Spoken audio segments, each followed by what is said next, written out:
Do you guys struggle getting sharp videos? Well, I'm going to show you guys something today that's going to make it so much easier. Roll intro.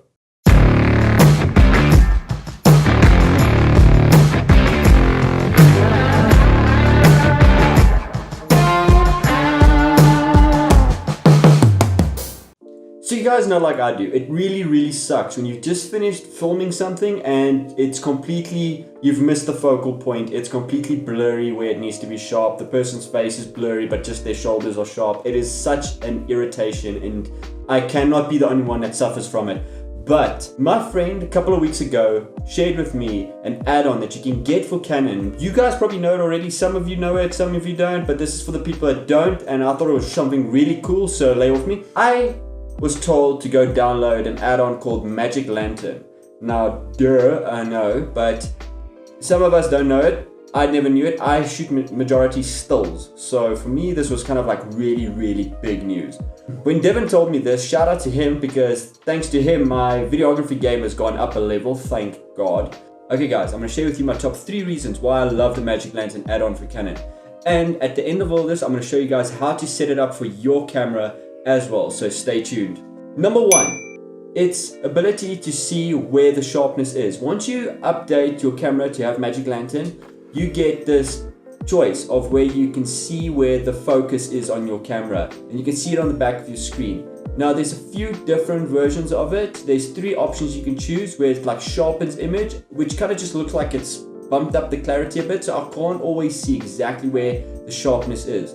But the 2 other options on there is where I really want to stress on. It's called Edge and Edge Chroma. Now Edge is where the image is completely almost like black and white smooth, but you see these highlighted lines around where the focus point is. Edge Chroma is very similar, but you can still see a little bit of color popping through. It's just very dull, but it also shows those highlighted lines around the point of focus. Now I mainly use Edge Chroma because then it also tells me my color is kind of okay, and you can see exactly where the sharpness is, and you can see exactly where the camera is focusing on, which is a really plus for me, because it's really difficult trying to keep the focus on the person, and you not as adept as some people. Like I'm not as adept as some people when it comes to filming. I cannot exactly see where the focus point is on the back of my camera screen. I think maybe on the bigger monitors, most definitely, but not on my camera screen. So number 1 is its ability to show you where the focus point is. Number 2, if you're getting into the whole YouTube thing and you see a lot of these time lapses, now Magic Lantern has a built-in function for that. So if your camera doesn't have that already, you have now, when you update your camera to have Magic Lantern, a time-lapse function. Now you can set it up for how many images and all of that. Everything else is manual, but you can set up how many images per second or how many images you want it to take. With the time-lapse function, you can choose how many images you want it to take. So you can take a ton of images, or you can take less depending on how much memory space you have available. Now, the third thing is why Magic Lantern is so cool. It also gives you zebra. So you know when you take a photo and you press the view button and you see this big flashing white lights telling you it's very high key there, it's very bright there, it's also blown out. Now with Magic Lantern, it has the ability while you're filming, and it gives you zebra lines to show you exactly where it is too bright, too hot, so you can adjust for it. It also has a little bit of a function in the middle telling you the percentage of brightness in that specific area. But also you have to take that in consideration if it's black or white there in that specific area, depending on the color tone and its ability to reflect light. So those are my top 3 reasons why you should maybe check out this Magic Lantern stuff and maybe up your videography and photography game. So now I'm going to show you guys how to install it.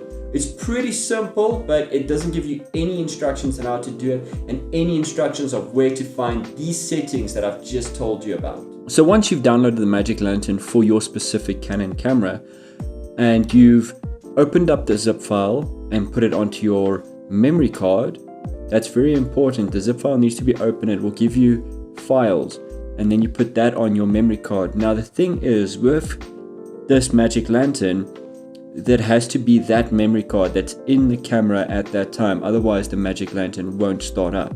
So keep that in mind, maybe put it on multiple cards. Once you have all of that on your card and you put your card into your camera, you go to the menu button and you press that.